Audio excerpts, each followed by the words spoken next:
But what's very interesting is that starting at this root, then we have these different powers, these functions, the capacities of the body can be used in very many different ways.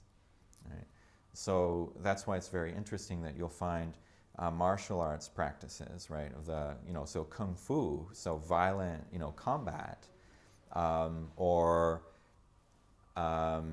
simple practices for maintaining good health, or practices of spiritual transcendence. All of them at the core are based on the same understanding of the body and even the same basic practices.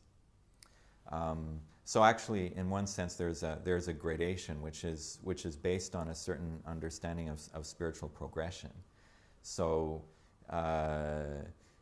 you might start with certain aggressive motivations, and so people, they might be learning martial arts practices. So they want to engage in combat, they want to defend themselves, they want to compare themselves with others, and so on, right? So they're drawn into that kind of world of combat.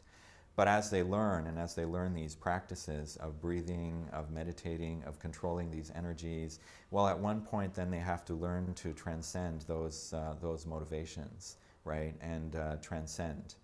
And so from one level of motivations, the idea is to move up to other levels of motivation which are increasingly transcendental, so to speak.